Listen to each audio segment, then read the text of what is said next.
before starting, and we had up to 100 registrants spanning at least 20 different countries.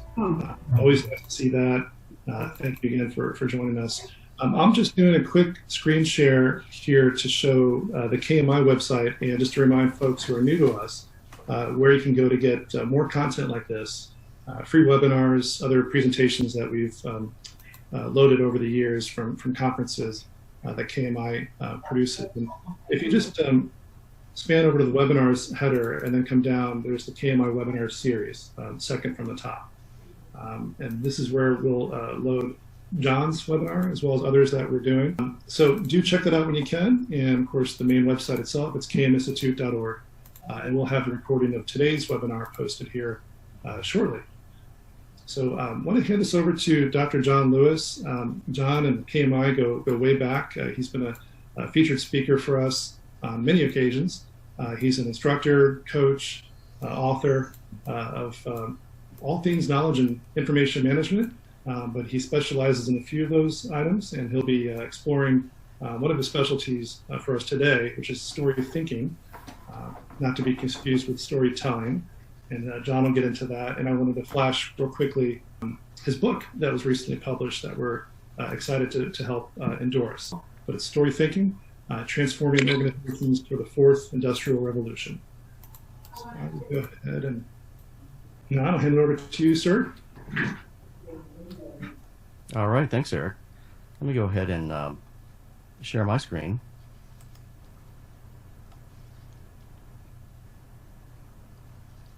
And probably save some bandwidth on the video. Okay. So this is story thinking. I know everyone is familiar with storytelling and interested in what the difference is. We'll go into that, as well as the focus today for this audience, improving knowledge sharing and organizational learning using story thinking. But before we jump into that, I had a quick question, because emotions are important, and I just had a question. How are you feeling right now? What positive emotion do you have right now? And if you can't find a word on here, maybe a word that you would like to be feeling right now, we'll get to this and how it ties back into story thinking a little bit later. And just hoping that you can find a word that best describes how you're feeling right now. Go ahead and find one.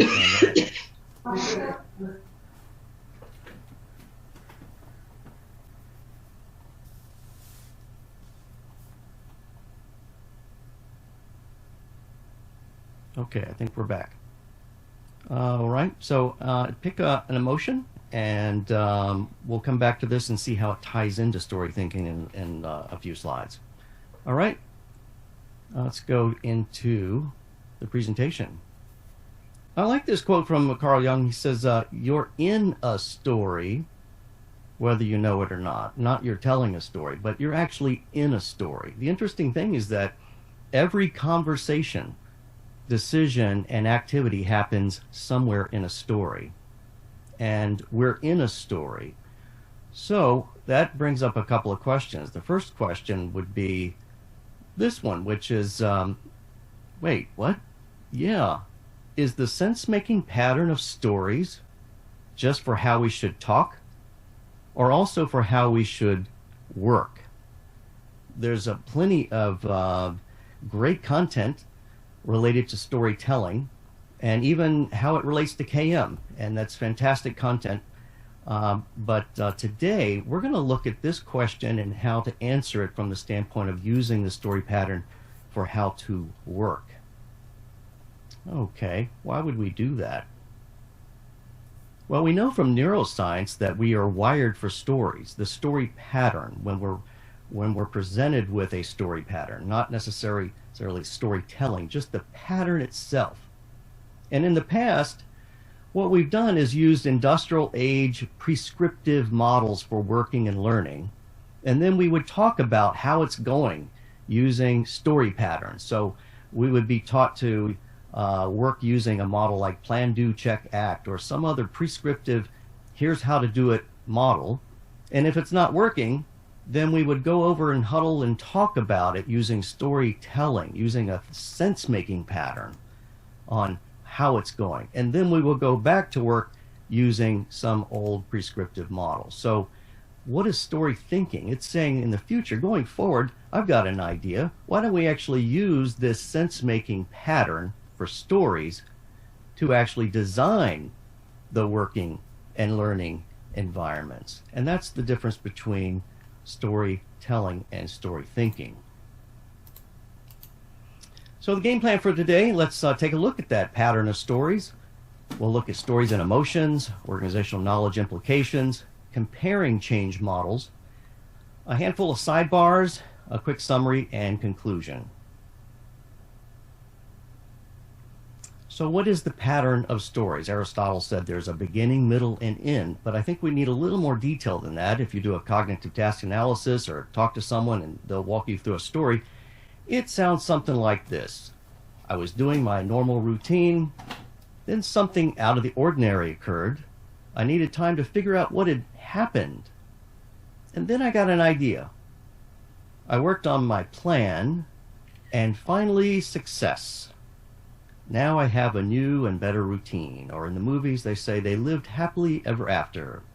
Until the sequel, of course. It's a cycle, and we will go back around. Now, you see the word automation. A lot of times we use that term when we're talking about some type of mechanical automation. But the term itself is grounded in the idea of mindless, not mindful, but mindless working, which most of us humans are good at doing as well. So let's take a look at a work example, because when we go to work, we expect to find sense making at work. We expect to hear stories like this. We had successful operations at work, but we knew more competition was coming. We discovered a new idea that we could incorporate and created a new vision. Development took some time, but it all came together. Now operations are even better. And again, the thing about automation is we'll notice it's at the bottom of this cycle because it's like gravity. We have to work against gravity. It takes energy to go up and over and come up with a new thing and then land back into a routine. So some people ask, how do you know there's 6 of these phases to the story thinking cycle? Maybe there's 7. And the interesting thing that came out of the research into this is that these 6 phases are produced by some underlying mindsets. And the first thing we see in the interior of the cycle are workability beliefs. You've probably heard this, that it either works or it doesn't work. And there's another belief system, though, called could work. And that's where our mind is at during most projects. And then the next ring out, we see these modes that we're in that really relate to our languages that's used throughout many languages. What's at the end of the sentence? Is it a question mark or a period or an exclamation point? And this is such an important thing to point out. In Spanish, they'll tell you at the beginning of the sentence with an upside down question mark. This is the mode we're in. So you can see that how the combination of these mindsets work to produce these 6 phases of the story thinking cycle. So just quickly at the bottom, we see automation. What does that mean? It means we're in a does work and reactive mode of the mind. And it means that we believe that it does work. Someone else may believe that it doesn't work. And at the top, ideation. What does that mean? It means we're in a could work and questioning mode. And it believes that we could work, where someone else could believe that it would not work. So that's the basic model that we'll go through, and we'll go into one variation of it called the half pipe, where halfway through the story, some people want to start the story halfway through. So the full cycle is for projects, transformational change, innovation and creativity, problem-based learning, and even working in an R&D or research and development department. The half pipe, it's called the half pipe because if you've ever seen snowboarding or other sports that use this term that represent the bottom half of a cycle, the half pipe is for routines, transactional change, productivity and compliance, programmed instruction, and working in the operations department. And if you lived in the 1950s, you would see an organization chart that had 2 boxes at the top called R&D and operations. So in the past, we sort of understood that learning and the story were fundamental to the organization, and we've kind of gotten away from that. And today, you don't get to spend 20 years in the R&D department or ops department and retire. You have to do both. Most of us are flying the plane and building the next at the same time. And that's something that an understanding of this full cycle versus half pipe of the story will help us do. Now, already you've got enough information for a quick productivity tip. One of the ways that I organize email is color coding. When information comes in, since we're living in a story, any information you get is going to be somewhere related to a story. If someone's giving you a status or checking in, that's going to be something about how things are going in routine. Automation, that's a green. If there's an issue, someone's complaining or a hot topic, that's a red, and so forth. I'll let you read the rest of those. But there's a way to take the information you have already and start to organize your information around the story, since we're living in a story. Okay, I asked you to think about an emotion, a positive emotion that you saw on a list at the beginning. And I'd like you to use chat right now.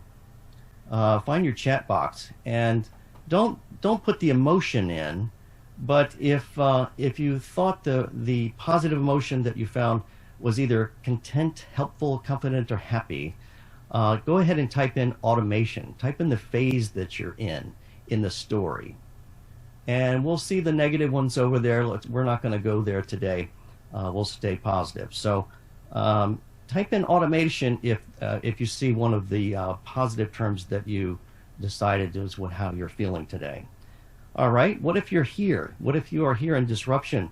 What if you decided that you're feeling surprised, relieved, prepared, or vigilant? Then go ahead and type in disruption in the chat box. Or what if you're here in investigation? If you thought that you were feeling curious, intrigued, caring, excited, then go ahead and type in investigation. And if you were here in your story, if you thought you were receptive, creative, felt compassion or love this morning, that's great. Go ahead and type in ideation. All right, what if you're here in the story? If you thought you were feeling hopeful or anticipation, engaged or determined, then type in expectation.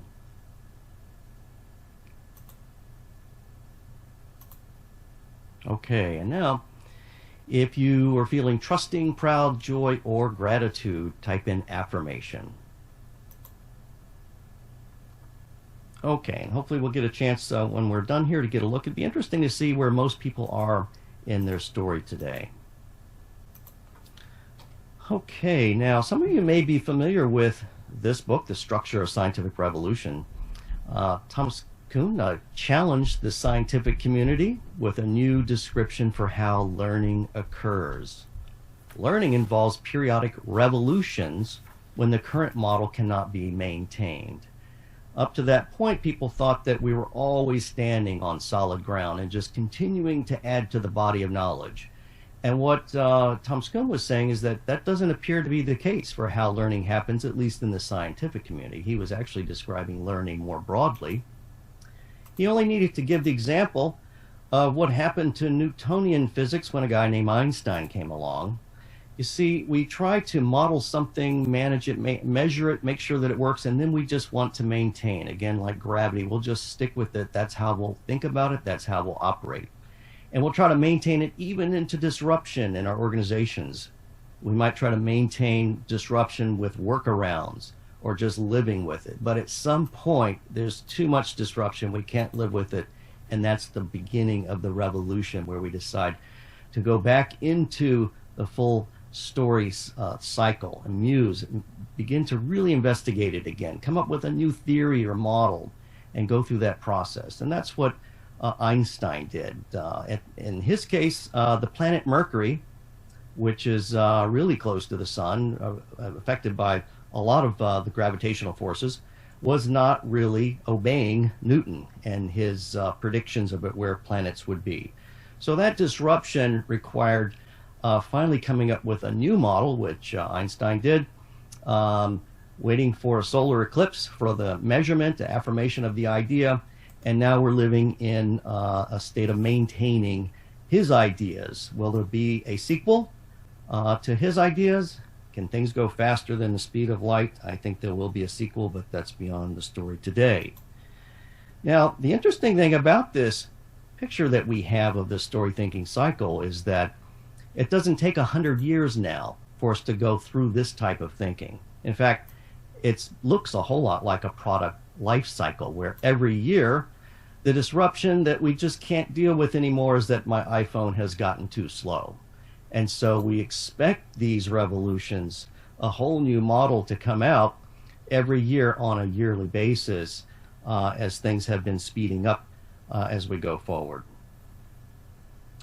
That takes us to this idea, which is at the individual level, we realize that we can move through this concept of flow by looking at the optimal challenge that's presented to us through emotions, by keeping our boredom and anxiety at check, somewhere in between those two, that we're able to continually do what we're doing, maintain it, have just enough disruption that we're able to continue learning, looking at the muse and the model, coming up with a new idea, reforming how we think about something, and continuing at an individual level to move through flow by challenging our assumptions just at a point between boredom and anxiety. Now, as we think about organizational flow, and specifically the KM systems that we might be using, it's interesting to look at organizations and ask what specific list of knowledge systems do they normally use or even have available. And we see under affirmation the answer system. That's where a lot of people turn to first. They say, you know, we need an FAQ page, frequently asked questions. And that answer system could be as simple as an FAQ page. It could be an intelligent bot. But basically, they want something at the point of where we decided this is the answer system that will provide the answer. But if we want organizational to flow, then it's a question of whether or not we have systems in place that are actually helping us move through this cycle. Sometimes it's just a matter of helping people understand that a discovery system of finding connections that they would have missed allow that process to start moving again. So let's look at it from a human standpoint, from the standpoint of knowledge sharing.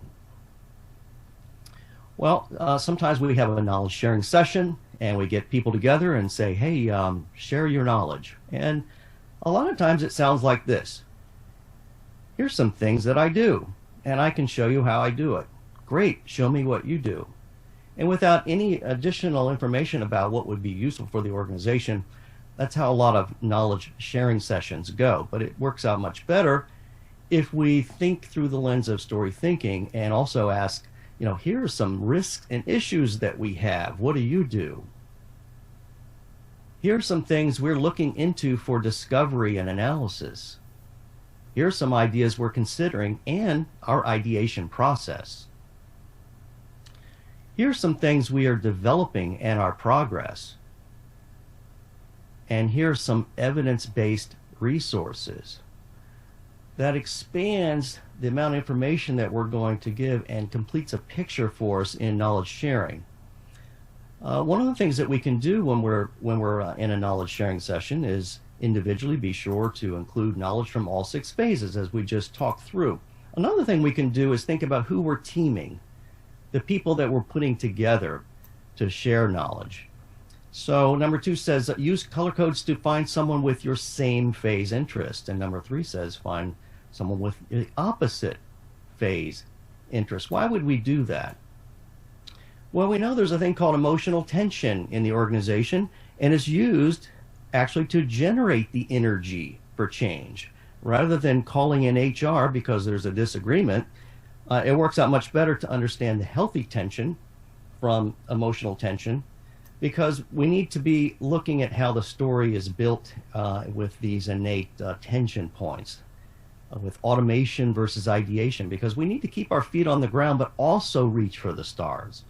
Or affirmation versus investigation. We need to remember our convictions but also remain truth-seeking. And disruption versus expectation. We need to prepare for the worst, but also expect the best. So how do we find these pairings of people? One of the things we can do is just listen for personas on the team. There's some people that normally sound like this. Why do they keep deploying projects without preparing for the obvious risks? Or this person. Why do they keep launching new projects without understanding root causes? Or maybe this is someone you know. Why do they keep resisting change when some of my ideas are actually brilliant? Or this one, why do they keep adding features when we're already out of time? Why do they keep guessing and testing when we have evidence-based facts? And this one, why do they keep making changes to what's working when I have work to do?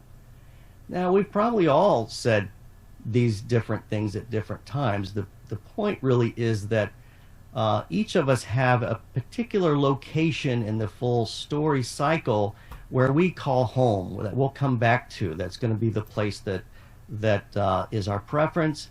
And we can move through the story, but we will come back to a place that is where we tend to hang out.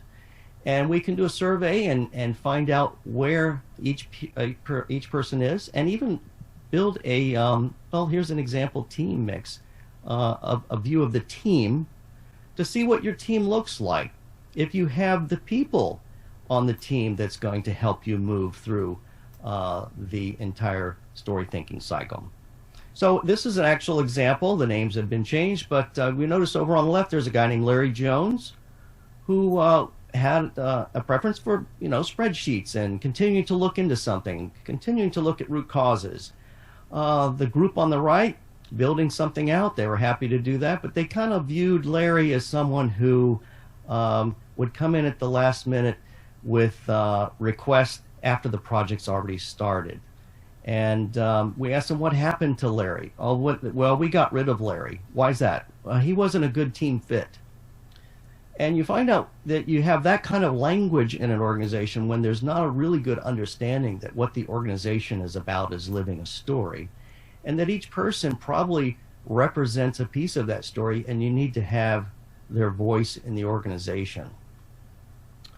Okay, now let's move to the next topic, which is comparing some change models. So the appendix of the book has 30 of the most viewed change models that you may be familiar with. And I'd like you to take a look at this list and find one that you would say you are the most familiar with. And whatever that number is, just the number, go ahead and type that number in the chat box. The number representing the change model you would say you're the most familiar with.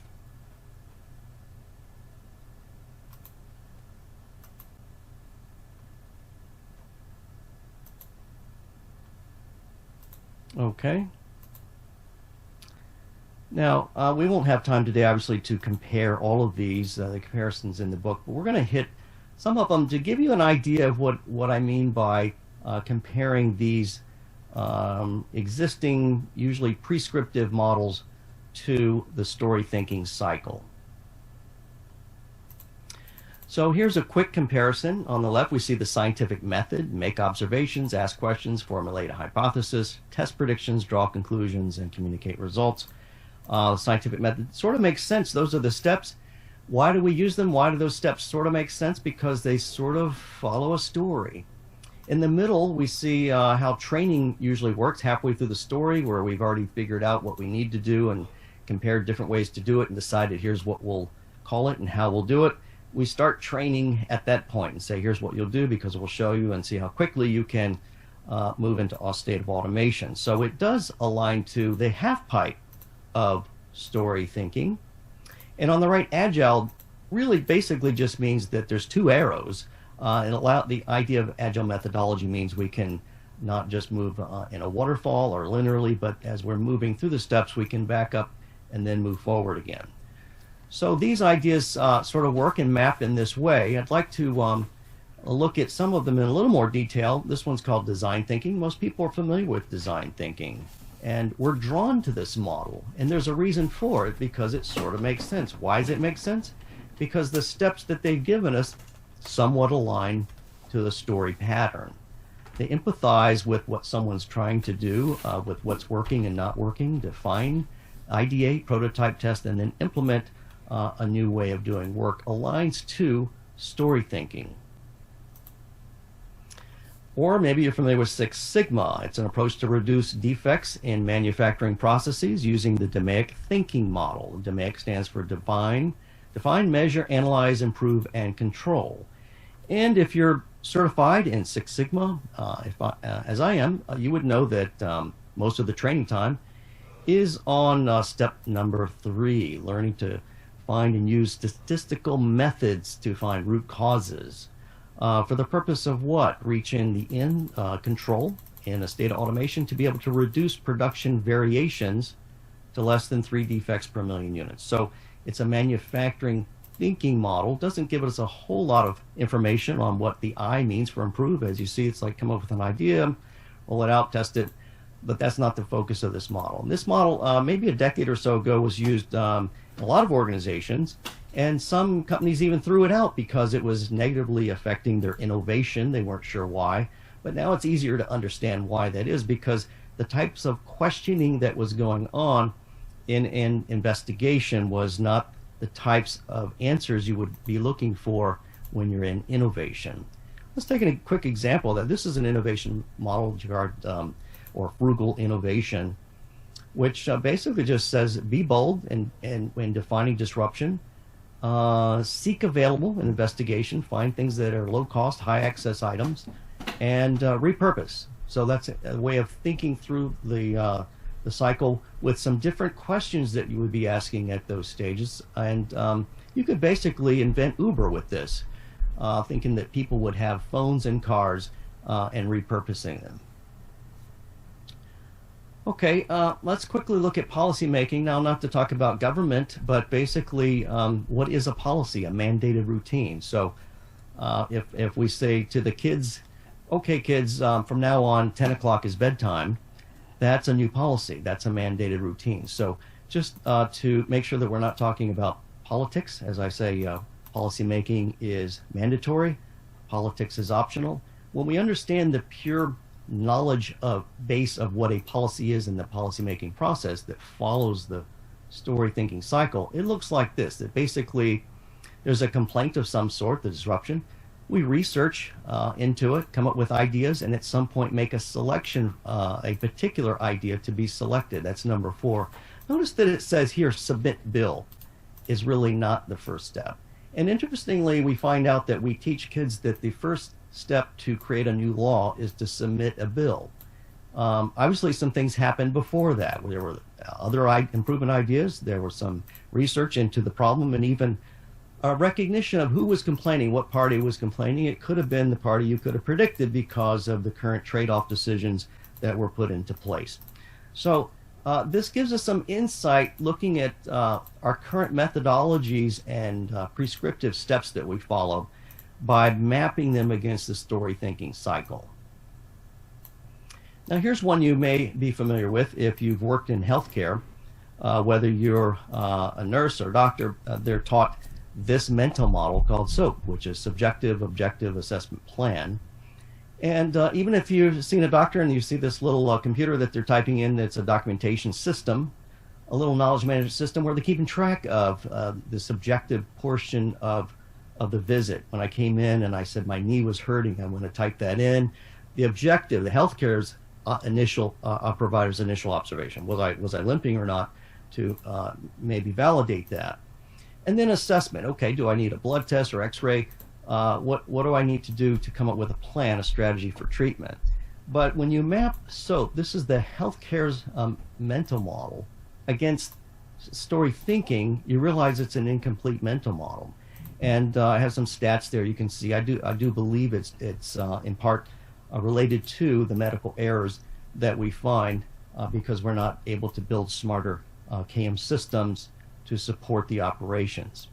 So one of the things that's happened because of story thinking is to look at this model and build it out to make it more complete, now called SOAP Steps, a mental model designed via story thinking, where we've added the rest of the steps that map against it. So if you're building a smart KM system, and the treatment for a type of blood is put in, and the system recognizes that's a different type of blood for the patient than was found during the assessment, then it could start to blink a warning or something to help make it a smarter cockpit for the doctors, make a smarter organization by working off of a complete mental model.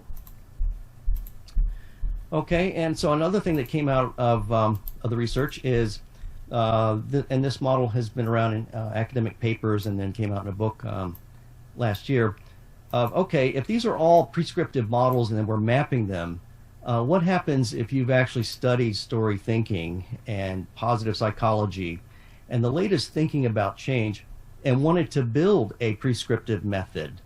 What are the steps that you would recommend? So this is also in the book.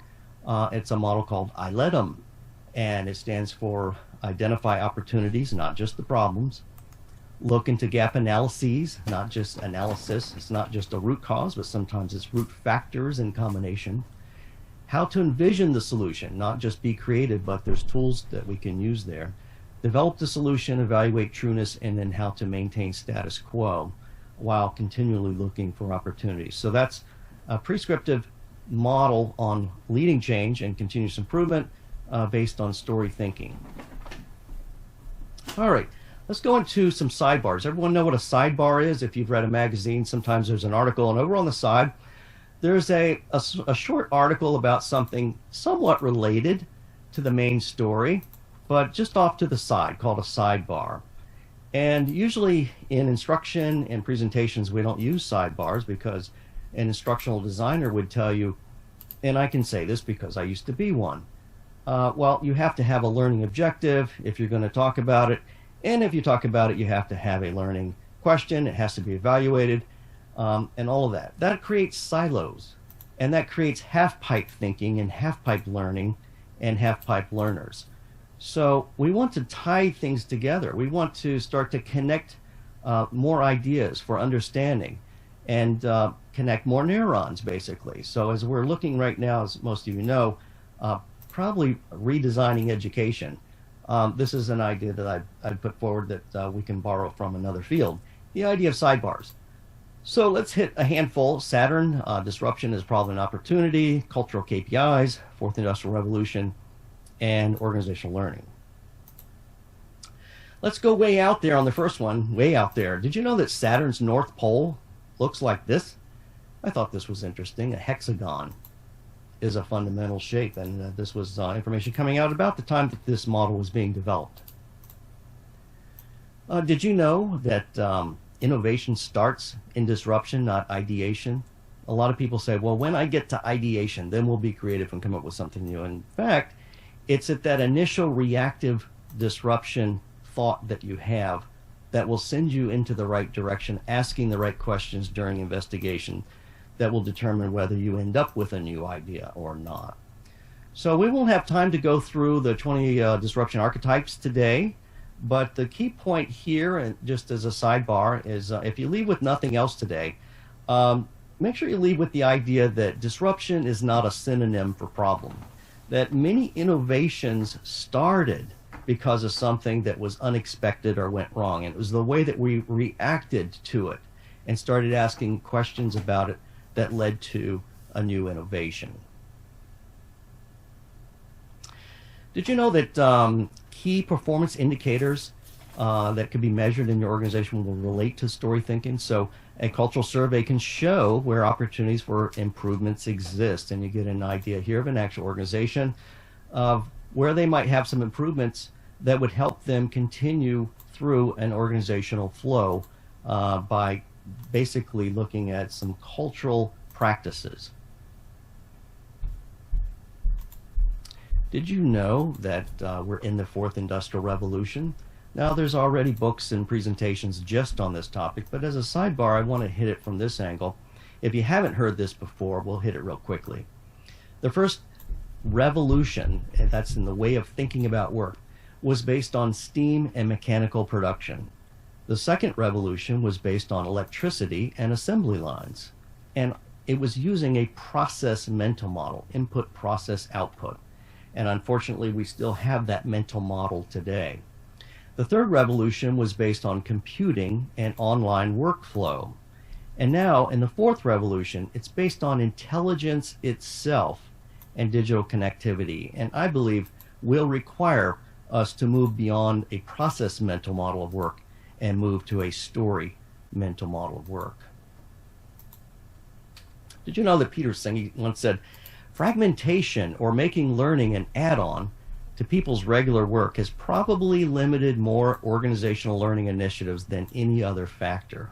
What he was getting at is that people think of work as one thing and learning as another, not understanding that their work is sitting in a learning or lesson-based story model. So the key is to fundamentally operate from a learning-based model where learning is not an add-on to business, but the way of business. And this really is what story thinking provides. Okay, let's do a quick summary.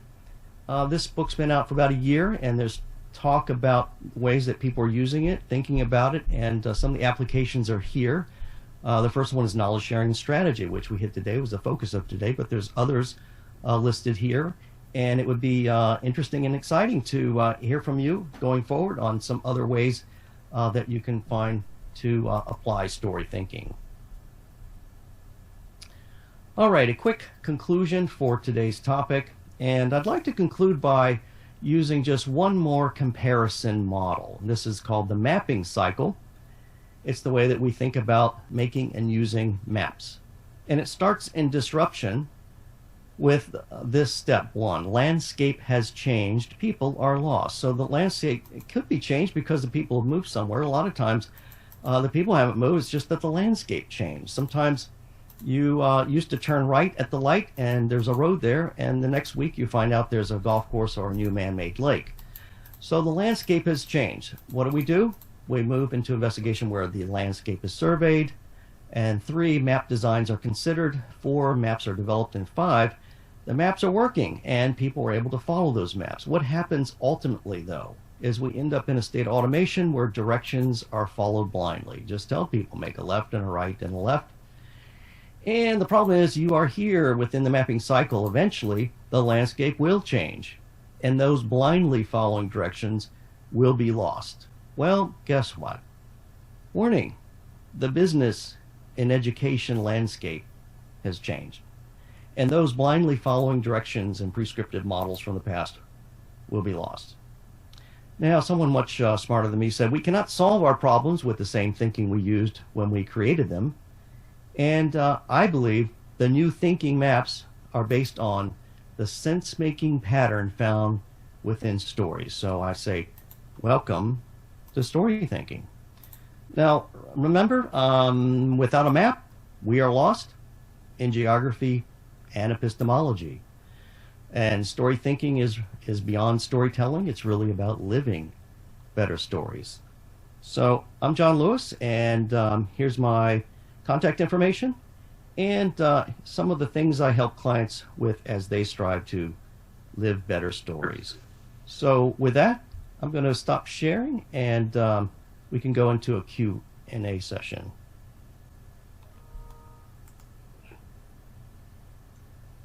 John, we had one question earlier from, Paulette Cohen.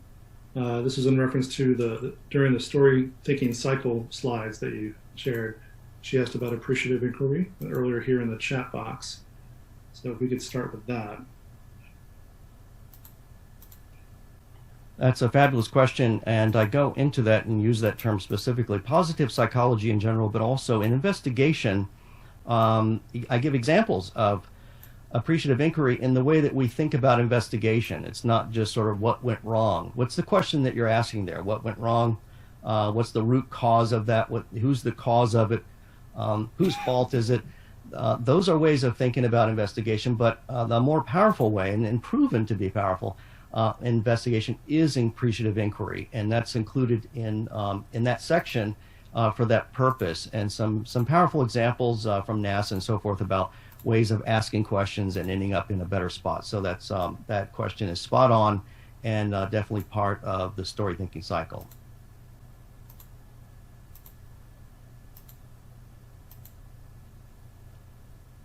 Okay, any other questions? Go ahead and throw them in the chat.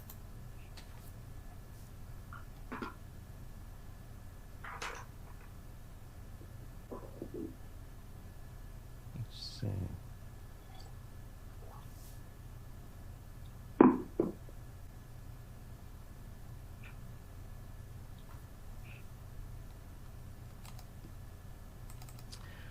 Okay, so I see Rocio's got a question. How story thinking can be linked to knowledge retention?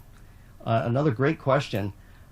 Retention is an important topic because I usually, there's another quote that I use in the book that's Oliver Wendell Holmes' quote that says, I wouldn't give a fig for the simplicity on this side of complexity, but I give my arm for the simplicity on the far side of complexity.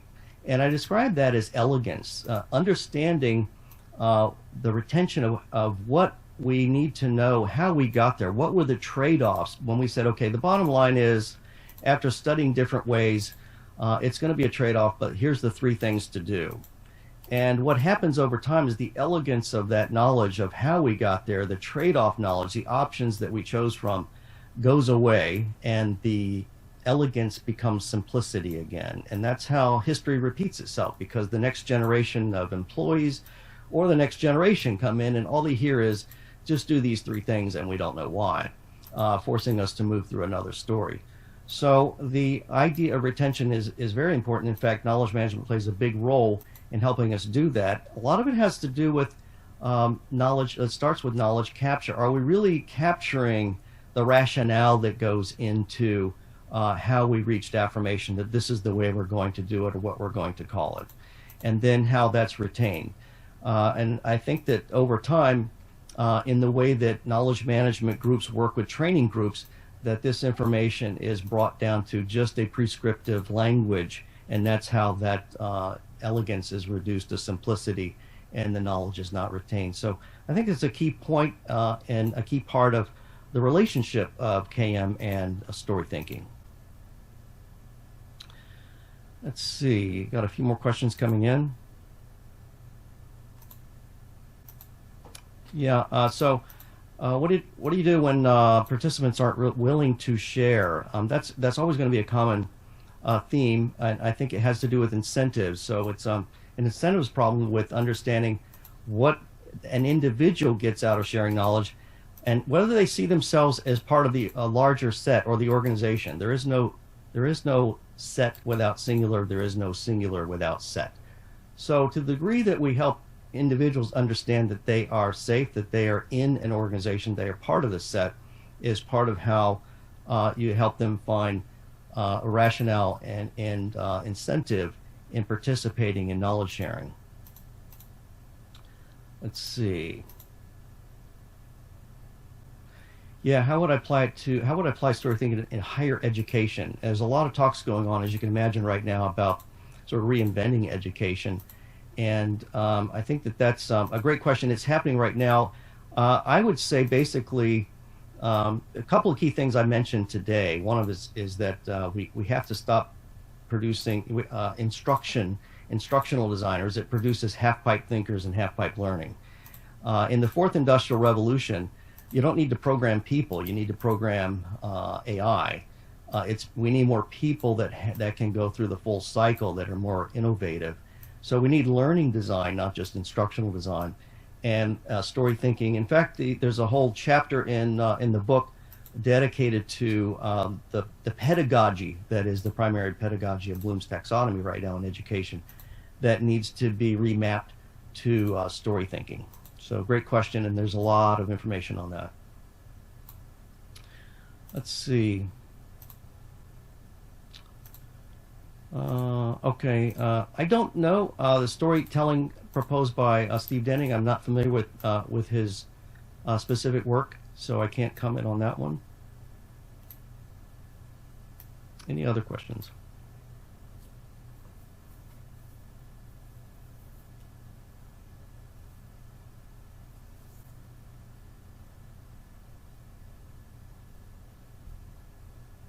Looks like that may be it.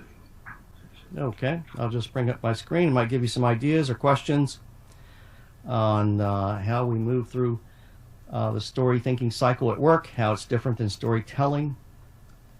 Okay, some more people saying they have to jump off and leave. Thank you. Okay, thanks for being here. All right. Looks like that's the questions, Eric. So I'll kick it back to you. Yeah, thank you very much for this session, Dr. Lewis. We appreciate it. If no one else has any other questions, we will make the slides available in the recording in just a day or two. And of course, it'll be in our global newsletter, which you will all be subscribed to. So you should be able to access that. But you can always reach me directly for any of this content. Feel free to reach out to Dr. Lewis as well if you have any questions that you didn't think of on this session. He'll be happy to address those individually too. So Dr. Lewis, I want to thank you again for your time today. This was great. And thank you everyone for joining us. Hope to see you on the next webinar in just another week. More details on that coming next. But thanks again, Dr. Lewis. Appreciate it. Thank you. All right, we are going to sign off now and hope to see everyone again soon.